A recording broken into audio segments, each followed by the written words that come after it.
amigos del Encuentro Internacional de Caricatura e Historieta en su edición número 22, aquí en la Feria Internacional del Libro de Guadalajara? Soy Ricardo Jucamunga y estoy muy contento aquí de saludar a nuestro colega Fego. ¿Qué te parece el Encuentro de Caricatura? Increíble. Yo sabía de este festival y de este encuentro. No había logrado venir. Ahora invitaron a mi esposa, la artista Andrea Arroyo. Sí, sí. Y le dije, ¿puedo ir contigo? Y dice, claro, ven. Porque quiero saber qué es. Veo que está increíble. O sea, es muy grato el reencontrarme con muchos colegas a los que hace mucho que no veo, porque ya llevo 40 años viviendo en Nueva York. Sí. Me formé como caricaturista e ilustrador en México, en la Ciudad de México. Estudié artes visuales en la UNAM. Muy bien. Pero después de 5 años decidí ir allá como a tratar de colocar mis trabajos. Una cosa siguió la otra, iba por 6 meses y mira, son los 6 meses más largos de mi vida. Oye, pues platícanos de eso para, mira, las personas que ya conocen Fego aquí en México, pues pueden saber un poco más, y las personas que no te conocen, pues para que conozcan tu trabajo. Platícanos de lo que estás haciendo, de la disciplina en la que estás, etc. Sí, mira, yo desde que en México me puse a hacer cartón político, cartón por humor, historietas, ilustraciones. Entonces, incluso trabajaba en museos, hacía cosas más serias como investigador gráfico del Archivo de la Nación, como ilustrador en el Museo de Culturas Populares, que recién se iniciaba. Entonces me fui como con un gran paquete a Nueva York y empecé a tratar de colocarme en los medios allá. Lo logré hacer en muchos, desde el New York Times, ahora publico en la revista New Yorker. A nivel internacional, compito en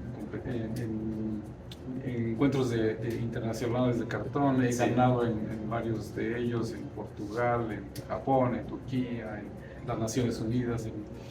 Y el tipo de humor que hago es de todo un poco, o sea, humor político, humor por humor, humor con conciencia de justicia social. Últimamente también estoy colaborando con instituciones como la Cruz Roja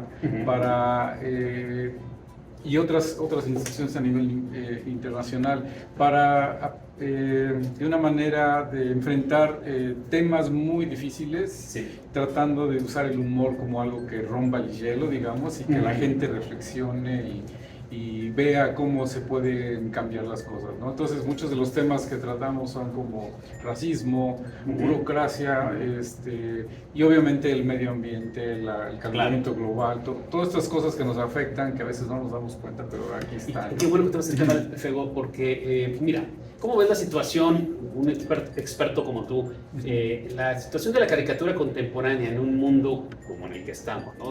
Con las tremendas problemáticas que tenemos, pues ahorita de las guerras de medio ambiente, la polarización, el efecto de la tecnología, el efecto de las redes sociales, el efecto de los celulares, ahora la inteligencia artificial que dice que hasta nos va a quitar los caricaturistas y ella sola va a hacer sus cosas. ¿Cómo ves eso? ¿Cómo el mundo se mueve derecha, izquierda, tremendas derechas? ¿Cómo ves la situación de la caricatura desde tu ángulo? Yo pienso que es un buen reto. Por lo general, mira, por ejemplo, en todo este trayecto que he estado allá, he visto cómo ha declinado, por ejemplo, los medios impresos. Muchos han desaparecido, ha habido más cosas digitales, y yo hubiera pensado que habría más jóvenes que se desalentarían por esto. Y no, fíjate que al contrario, llegan nuevas generaciones, porque yo pienso que si tú quieres hacer algo, lo vas a hacer en donde sea. Hubo el caso de una chica muy interesante, canadiense. Tenían cosas que decir y las empezó a poner ella cada día, creo ponía una tira en su blog. Al poco tiempo ya tenía muchos seguidores y hasta una editorial se dio cuenta de esto y pues le ofrecieron a hacer un libro, y el libro fue muy exitoso. Entonces es cosa de tener una pasión, un interés y hacerlo, o sea, porque hay que hacerlo. A veces uno se queda con muchos proyectos en la cabeza, pero hay que lanzarse al ruedo, porque si no, y es muy curioso. Yo hice algo similar. Por ejemplo, yo estaba estudiando artes visuales, estaba haciendo pintura, escultura, contemporánea, abstracta, geométrica. Pero no encontraba, bueno, me gustaba mucho, o sea, porque fue una formación muy buena ahí en la UNAM, pero me gustaba el humor también. Sí. Entonces, desde el segundo año de la carrera empecé a hacer caricaturas, se los enseñaba a mis colegas y les gustaban. Estaba yo apenas como desarrollando un estilo. Y luego me lancé a enseñarlas a la revista de los universitarios, sí, ahí en la UNAM, y les gustaron y empecé a publicar. Entonces fue curioso, empecé mi trayectoria de artista, mi trayectoria de caricaturista. Y al final de cuentas esa fue la que más me gustó. Entonces seguí por ahí. Pero te digo, la formación universitaria fue muy buena porque me di cuenta que pues, necesitas mucha información, mucho aprender técnicas, aprender qué te funciona y no. Entonces es un enriquecimiento el estudio y es algo que a todo el mundo les digo, continúen porque, y practiquen lo que les guste, porque de la misma manera como me dediqué yo a este oficio, otros pueden dedicarse a la animación o al diseño gráfico o al diseño de modas.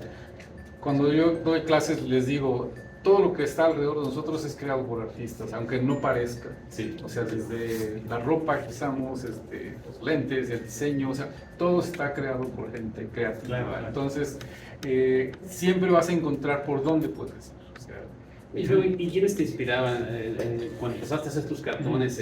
¿A quiénes seguías? ¿Quiénes te inspiraron? ¿A quiénes veías? Mira, desde chico, desde que era adolescente, estaba en la secundaria, Rius fue muy importante.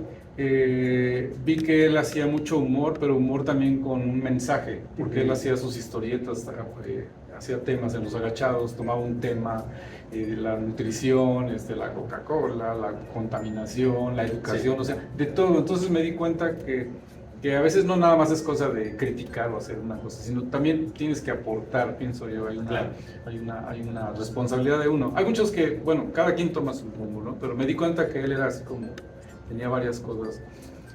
Quino fue otro, el argentino Quino, el tipo de humor reflexivo que hacía, no tanto Mafalda era como otra cosa. Sí, los cartones. Pero los cartones eran así como muy filosóficos y me gustaba mucho. Por ejemplo, en el arte, cuando estudié, me gustaba mucho Magritte, que era surrealista. Entonces me di cuenta de eso. Entonces hay que nutrirse un poco de todos lados. Y obviamente después ya empecé a buscar otro tipo de humor. Había mucho en Estados Unidos que me gustaba. Por eso fue que me lancé allá. Había como un humor muy abierto. Entonces me fui admirando a muchos colegas, los conocí allá, acabé siendo su amigo y acabé siendo su competencia, ¿no? Porque estaba yo tratando de... Pero así es como me... Oye, y hablando de eso, tú que tomaste la ruta Covarrubias, fuiste a Nueva York también. Bueno, hay una correlación, ¿no? Los Covarrubias, ¿cuántos pintores, no?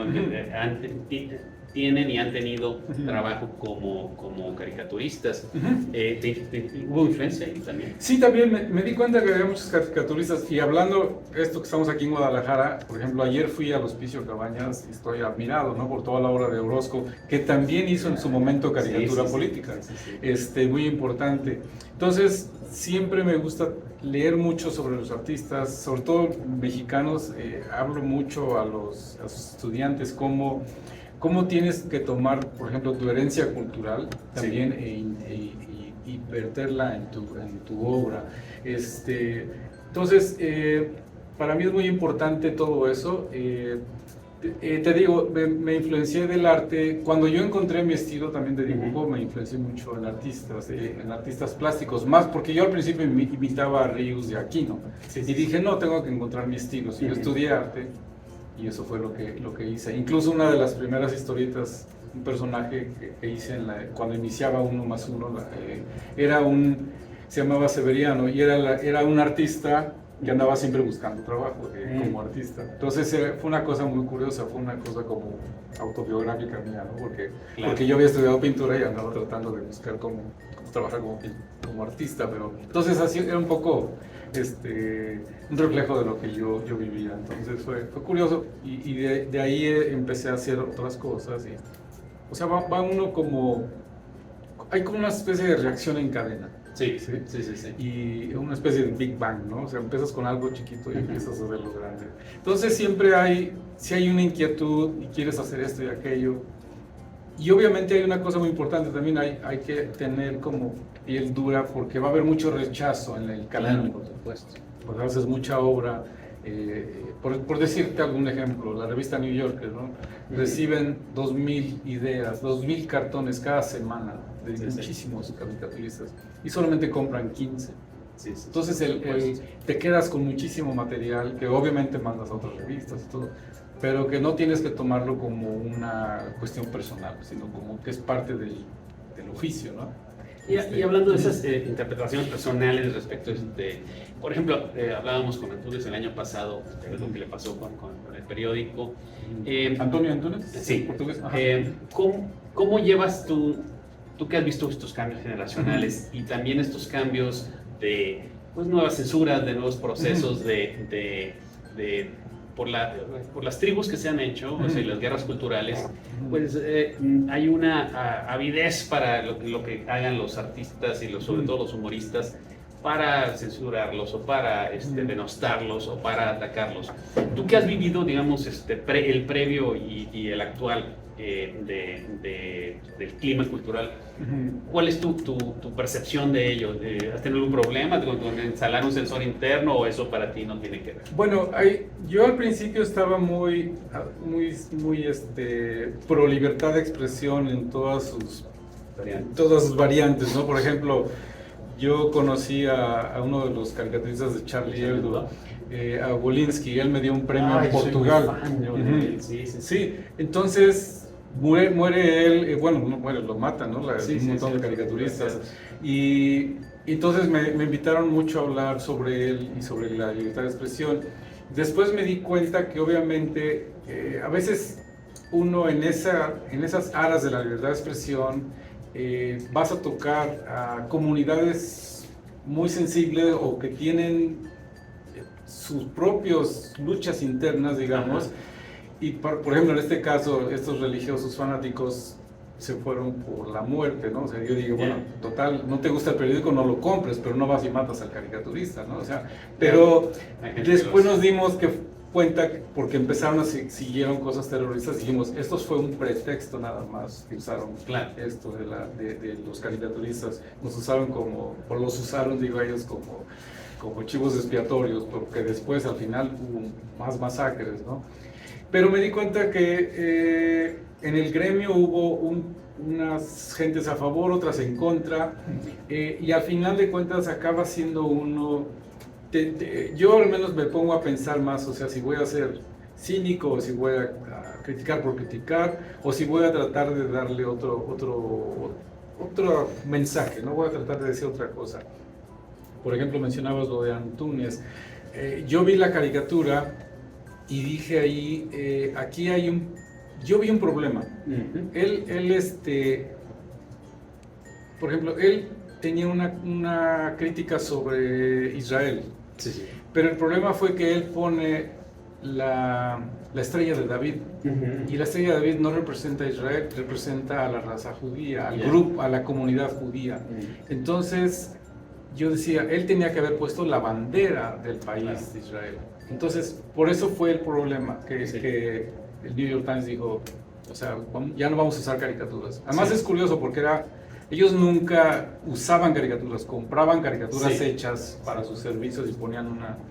Entonces, esa cuestión pues amoló a otros caricaturistas que había uno que era creo que regular en el New York Times International, y pues hasta él lo quitaron, ¿no? Sin nada que ver. Entonces a veces algunos medios, por no meterse en líos, pues acaban, dicen, aquí no vamos a... El New York Times no es conocido por publicar caricaturas, así es que no vamos a publicar ninguna, o sea, usaban algo ahí como un servicio. Pero te digo, a veces el artista creo que tiene que tener un poco más de conciencia y te digo, no caer en estas errores que puede haber, ¿no? O sea, no somos infalibles, tenemos errores. Y yo dije, sí, hubiera puesto la bandera de Israel y no hubiera habido problema. Pero si pones un símbolo que generaliza a toda una comunidad, a todo un grupo mundial, pues entonces ahí ya te califican de otra cosa. Y sobre tus temáticas, por ejemplo, estás en New York, que es un tipo de humor. ¿Qué temáticas sigues? ¿Y cuál de estas te gusta más? Hay dos. Mira, el New Yorker, por ejemplo, tiene dos tipos de humores. El que publican cada semana, que son como 15 cartones, es el tipo de humor por humor. Es como un humor filosófico, refleja a la sociedad, refleja a la gente joven ahora. Hay una nueva editora que es muy joven, entonces ella ha traído muchísima gente joven. Entonces el tipo de mentalidad es otra, muy crítica de sus propias cosas, de los problemas de los jóvenes y de la sociedad, pero no a nivel como crítica política, digamos. Las portadas es en las que sí a veces ponen crítica muy política, y hay una cosa que le llaman el cartón diario, ahí lo combinan, hay de todo. Entonces a veces ahí es cuando pueden hacer también cosas políticas. Pero te digo, como yo tengo muchas inquietudes, depende del medio, es a lo que mando. O sea, sé que si este tipo de humor queda en esta publicación, pues lo hago. Si queda en otra cosa, hago otro tipo de cosas. Entonces tienes tú que tener como tu barómetro, ¿no?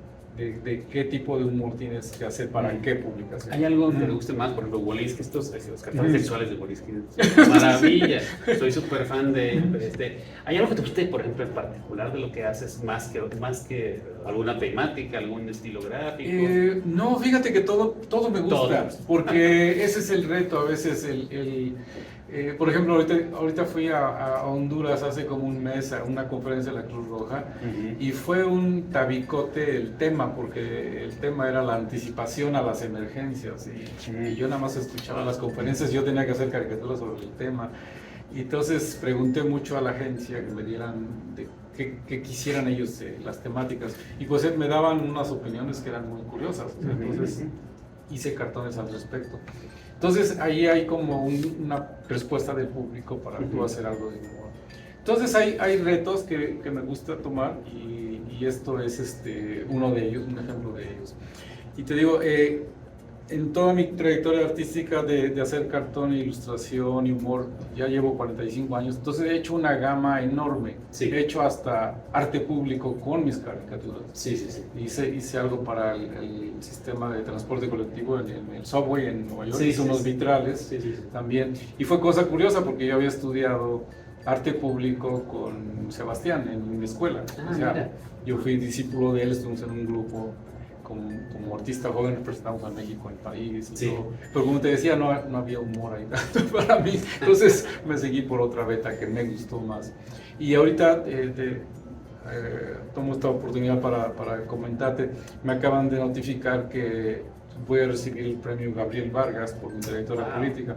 Es el 8º premio y se presenta en el Museo del Estanquillo el 12 de diciembre, entonces ahí regreso. No, genial, no, pues excelente. Entonces ha sido una grata sorpresa. No, tú eres nuestra grata sorpresa, qué bueno que estás aquí. Las personas que quieran encontrar tu trabajo, ¿tienes redes sociales? ¿Tienes una página? ¿Tienes un blog? Sí, tengo uno que se llama, bueno, mi página web es fego, con doble G, feggo.com, así es. Y mi Instagram es ¿cómo se llama? @fegorama con doble G. Fegorama. Y mi nombre me llamo Felipe Galindo Gómez. Entonces lo que hice, como otros colegas, hacemos seudónimos. F de Felipe, G de Galindo, G-O de Gómez. Y entonces lo comprimí y resultó que no había ese nombre, o sea, es un nombre muy raro. Sí, y era para diferenciarlo de mi padre, que era profesional de golf, y él se llamaba Felipe Galindo y aparecía en las páginas deportivas, y yo decía, y no quiero que me confundan con él. Y bueno, entonces seguí con la tradición y lacanianamente eliminaste al padre.